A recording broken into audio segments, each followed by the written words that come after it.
Is that your perspective, just looking at your upbringing? Do you think our American society or Western society is more evil than it was, say, 40, 50 years ago? 100%. Because of things like the phone, social media, Hollywood, Madison Avenue, all of it. It's all getting worse.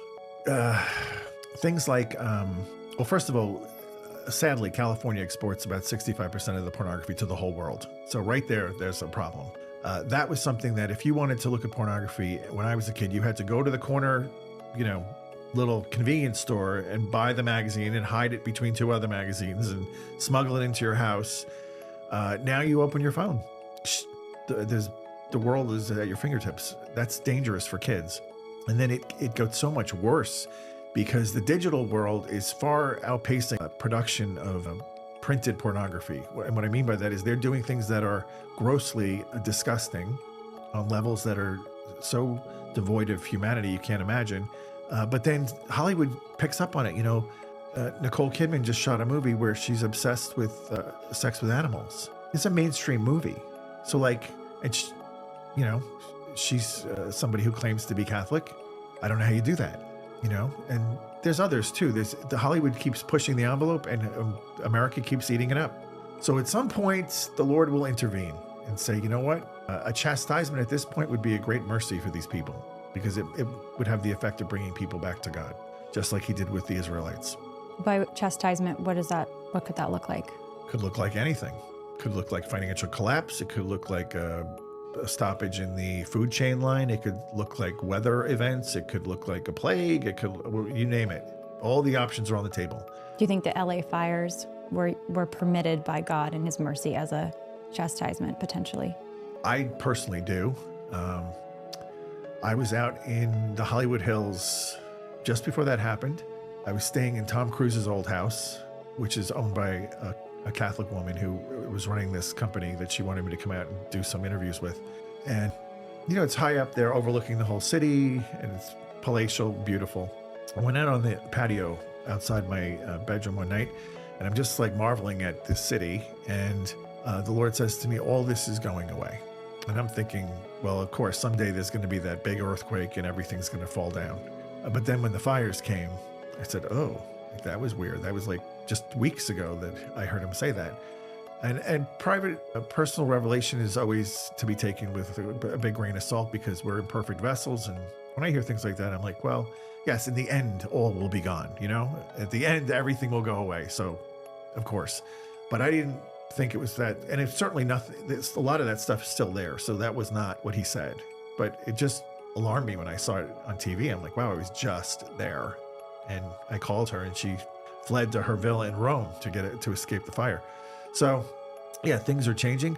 But then I thought, what if all those people evacuated? Because ironically, very few people died. I mean, there was loss of life. It's always horrible when that happens. But given the span of what could have been, if you remember the Peshtigo fire in Wisconsin, lots of people died, thousands. This was a relatively small number. But what if all those people they're now gone? And now if there was an earthquake and that all went to rubble, they would be spared. We just never know what God's doing ahead. He's 100 paces ahead in a chess game. You just don't know. But I do believe if there was something to shake us back into reality and say, wake up, America and the world, the way to do that is usually to take away people's toys and then you have their attention, right? So I don't wish this on anybody. I don't want this. I don't want to suffer as a country. And I think the fastest way to come into God's good graces is we have to corporately, as a whole country and potentially the whole world, repent, acknowledge we went down the wrong path. The way we're heading is not healthy or good or holy. And it's time to change and to bring back the values that Jesus left us. God would come swooping in and pick us up in his arms like a father. Do you think there's been an increase in demonic activity? You said it's more evil in the last 40, 50 years. And you mentioned pornography as a big driver. I would say just in the last 5 years. Last 5 years, an increase in demonic activity. In COVID. COVID was horrible for demonic activity. Why do you think that is? Can't define it for sure, but I mean, I've talked to other exorcists. First of all, we took away the sacraments. That's never going to help. You lock people at home, you give them free money and tell them, have fun. So people, idle hands are the devil's work. You don't want to do that. So a lot of people got into a lot of sinful areas just by being stuck home and nothing to do. And then it's not that demons get more power, but they get more influence when that stuff like that happens, and that creates more problems. The other issue you have to look at is, as an exorcist, I'm given authority to drive out demons and bring healing to people by the power of the church. So the bishop gives me that authority that was given to him by the Pope, and that's the power that's behind my ministry that I'm doing for the church. When the church starts suffering, not in a good way, in a bad way, when the church starts getting weak or lazy or not the best she could be, that has an adverse effect on the power of the ministry, because that's where I'm pulling from. So, and again, I'm not causing blame on the USCCB or those men running the church, but that's the fact of life. When the church is strong is when the exorcist ministry will be at its strongest, because it's not me, it's God's power, but it's coming through the authority of the church. So there's that in play as well. It is crazy to think about the fact that they left the abortion clinics open in California, but they Yes. closed the churches. Like literally you could go get an abortion and kill your baby, murder your baby, dismember your baby, and you couldn't go to get your sacraments. It was like that in a lot of places. So I hope everybody learned from that. It was a terrible tragedy, but if you can learn from it and then change future behavior to modify that so it doesn't happen again, great. Because Lord knows it's probably not the last pandemic we'll have. It just seems like we're living in different times. Father, how did you become an exorcist? Exorcists are chosen by the bishop. You can't lobby for it. You shouldn't apply for it. It's not a position you throw a resume up there and say, pick me to be the... So it's just the way it's done. Of course, then I have a team around me, and those people I choose to support me. And there's people that both go in the room with me, and then there's intercessors outside of there can intercede from really anywhere. So I always have an email go out the morning of an exorcism to the whole group saying that from this hour to this hours, could you keep me in prayer? And that's how we do it. What was it like when you did your first exorcism? Your first exorcism is kind of scary because you're alone. So I'm the lead. Normally when when somebody's mentoring me, I'm just there watching, and they're in charge. So I'm kind of like, wherever this goes, I'll just be present. But I don't have to think about it. I'm just watching. But the first time you're there and there's nobody coaching you, you're always a little nervous. Like, I hope I'm doing this right. And the first one I did, the woman was not getting it. It didn't seem like anything was happening. She was just writhing on the floor in pain and contorting her neck and her body limbs and screaming and sweating and foaming at the mouth. And I'm like, I'm getting to the end of the rite where you pray the prayers of gratitude. And I looked, her pastor was in the room with me, and I look at him and I go, we're just about done here. And she's not better.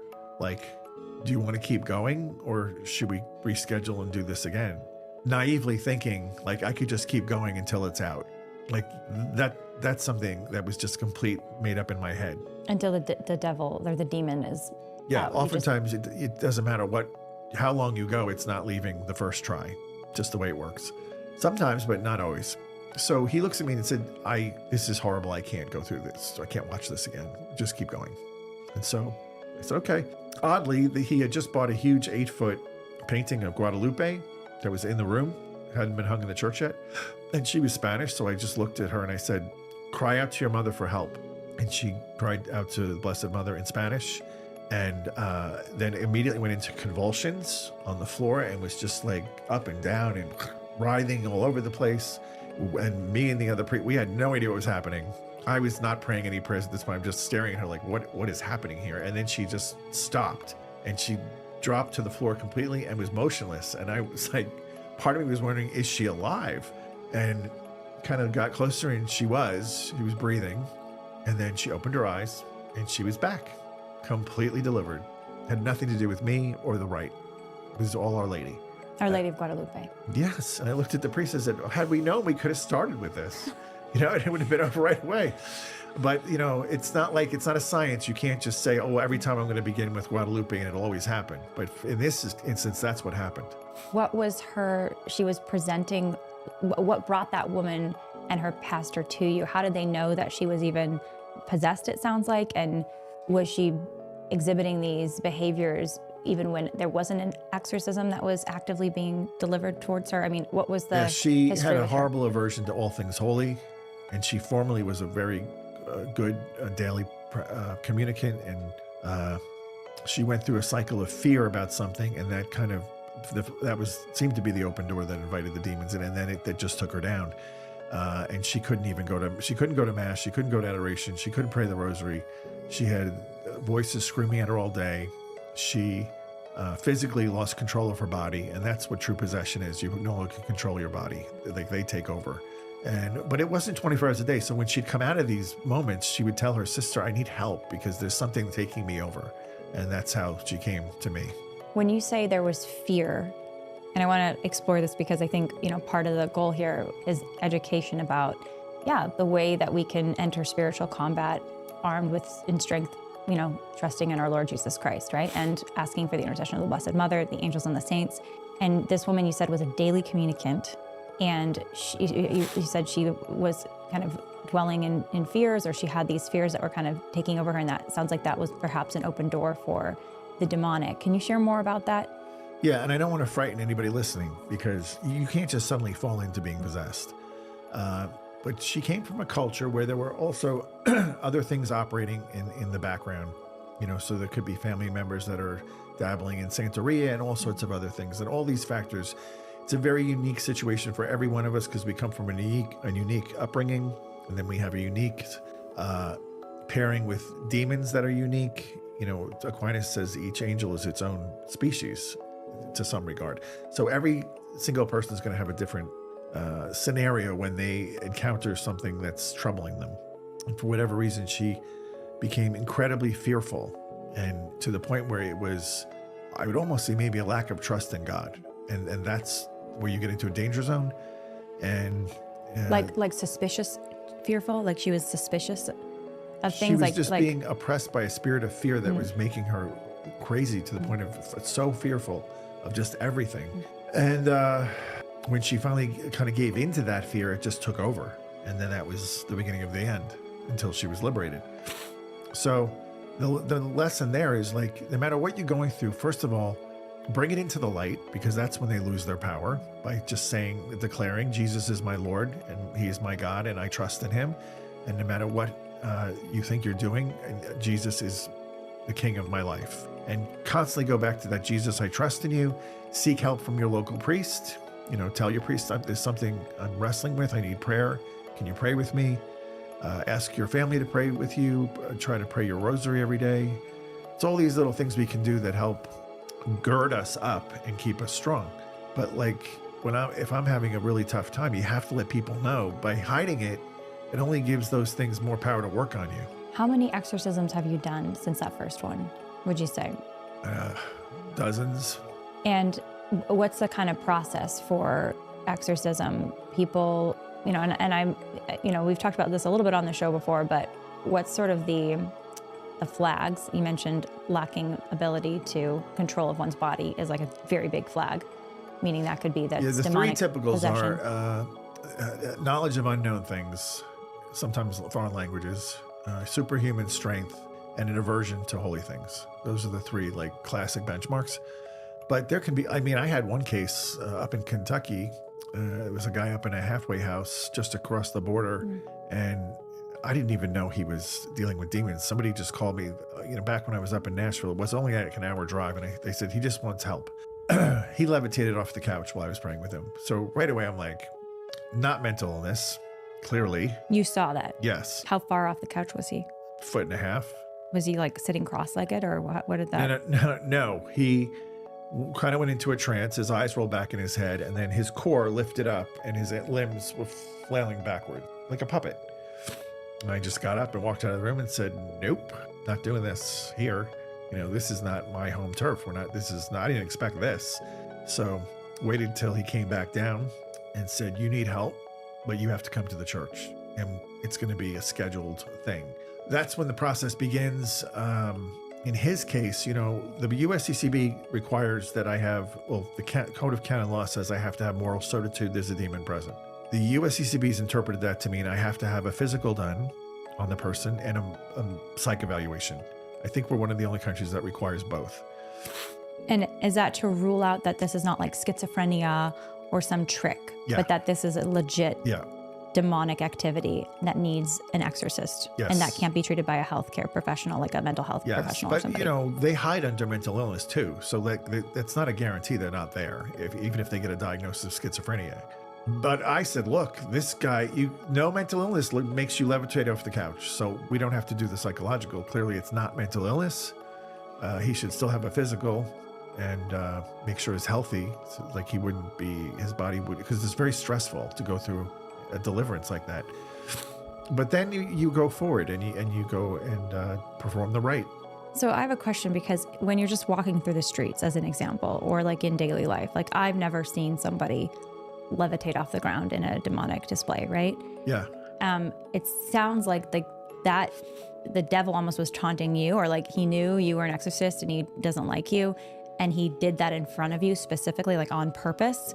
Is there some pattern there about how the devil chooses to do these crazy antics? Well, generally speaking, if you're an exorcist that's starting, you're fresh, all the parlor tricks come out. And it's meant to intimidate and to frighten.